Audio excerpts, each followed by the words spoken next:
मेरे सभी दोस्तों को मेरा नमस्कार, जय हिंद और सत श्री अकाल। दोस्तों, आज के वीडियो में हम कला के विविध प्रश्नों का संग्रह लेकर आए हैं, इसमें आप सभी का स्वागत है। भगवान गौतम बुद्ध के जीवन काल में प्राचीन भारत में कितने महाजनपद या महान राज मौजूद हैं? ऑप्शन है 10, 12, 16 और 14। तो इनमें से भगवान गौतम बुद्ध के जीवन काल में प्राचीन भारत में 16 महाजनपद मौजूद थे। कितने? 16 महाजनपद। किसके जीवन काल में? भगवान गौतम बुद्ध के जीवन काल में। ये 16 महाजनपद इस प्रकार हैं और साथ में इनकी राजधानियां भी हैं। काशी, वाराणसी, अंग, चंपा, कौशल, श्रावस्ती, वत्स, कौशाम्बी, मगध, राजगृह, वज्जी, वैशाली, मल्स, कुशीनगर, मत्स्य, विराटनगर, कुरु, इंद्रप्रस्थ, चेदी, शक्तमती, कंबोज, हाटक, गांधार, तक्षशिला, पांचाल, ऐशव, आवर्ती, महिष्मती, सूरसेन, मथुरा और अश्मक, पोटन या पोटली। अगला है, भारतीय पुरातत्वविदों ने हाल में ही एक बौद्ध स्थल से एक दुर्लभ आदमकद प्लास्टर की मूर्ति का पता लगाया है। ऑप्शन है तेलंगाना से, छत्तीसगढ़ से, असम से और बिहार से। इनमें से तेलंगाना से एक आदमकद प्लास्टर की मूर्ति का पता भारतीय पुरातत्वविदों ने हाल में ही लगाया है। सही सुमेल करना है। सुमेल इस प्रकार है: जन्म, बैल या सांड, प्रबोधन, बोधि वृक्ष, पहला चक्र, उपदेश चक्र और मृत स्तूप। अगला प्रश्न है, बुद्ध और महावीर निम्नलिखित में से किस महान जनपद से आते हैं? ऑप्शन है मगध, उज्जैन, बजी और कौशल।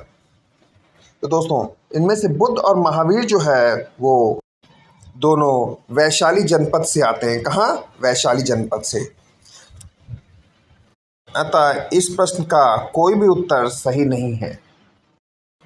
अगला है, निम्नलिखित में से कौन सा महायान बौद्ध दर्शन और हीन बौद्ध दर्शन के बीच सर्वाधिक बुनियादी अंतर है?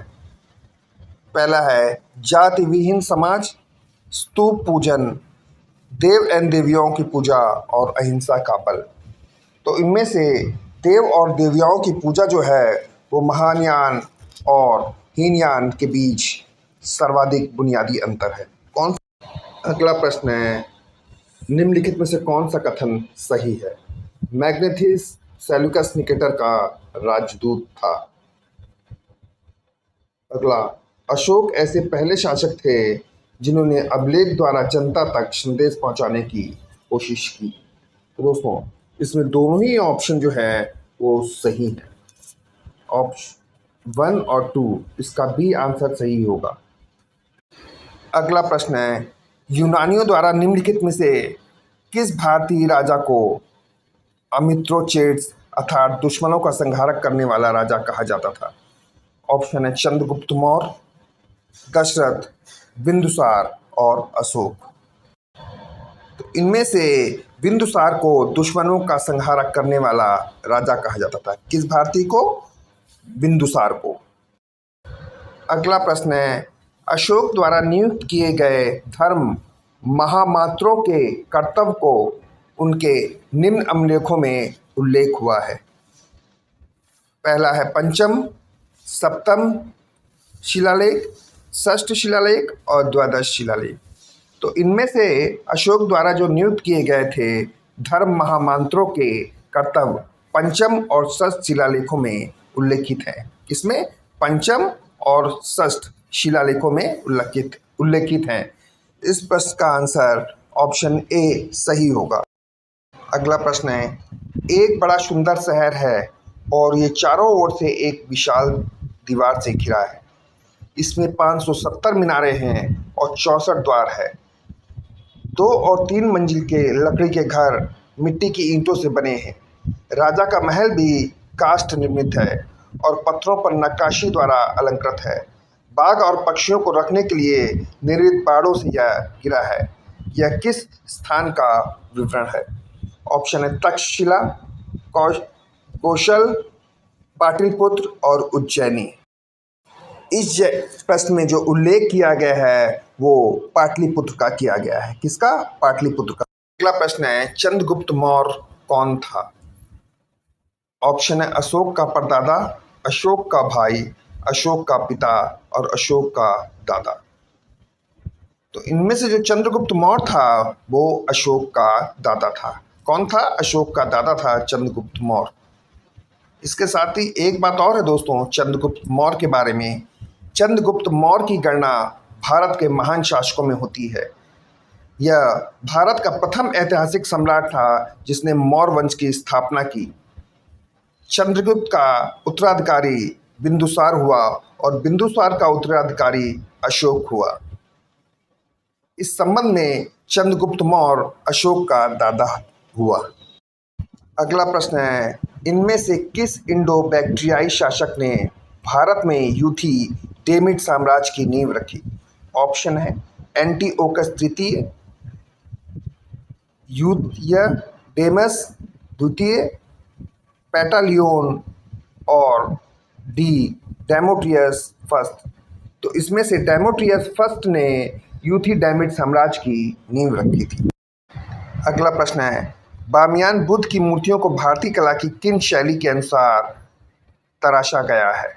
ऑप्शन है गांधार, अमरावती, मथुरा और सारनाथ। तो इनमें से बामियान बुद्ध की मूर्तियों को गांधार शैली के अनुसार तराशा गया है। अगला प्रश्न है सिंधु घाटी के बाद एक प्रमुख सभ्यता महाजनपद किस काल या युग में स्थापित हुआ? ऑप्शन है महापाषाण, नवपाषाण, ताम्रपाषाण और लौह युग। तो इनमें से सिंधु घाटी की सभ्यता के बाद एक प्रमुख सभ्यता महाजनपद जो है वो लौह युग में स्थापित किया गया। किस युग में? लौह युग में। अगला प्रश्न है बुद्ध ने अपना ज्ञान कहाँ प्राप्त किया? कुशीनगर में, बोध गया में, सारनाथ में और पावापुर में। तो दोस्तों महात्मा बुद्ध को ज्ञान बोध गया में प्राप्त हुआ था। कहाँ? बोध गया में। अगला है कौन सा वेद मुख्यतः लयबद्ध, प्रारूप या छंद से मिलकर संगीतात्मक रचना के रूप में बनाया गया है? ऑप्शन है यजुर्वेद, सामवेद, अथर्ववेद और ऋग्वेद। तो इनमें से सही आंसर होगा सामवेद। कौन सा? सामवेद सही आंसर है। त्रिपिटक शास्त्रों के सिद्धांत डैश के लिए एक शब्द है। ऑप्शन है हिंदू, हिंदू और बौद्ध, बौद्ध और जैन। तो त्रिपिटक शास्त्रों के सिद्धांत के लिए त्रिपिटक शास्त्रों के सिद्धांत बौद्ध के लिए एक शब्द है। इसका सही आंसर क्या होगा? बौद्ध।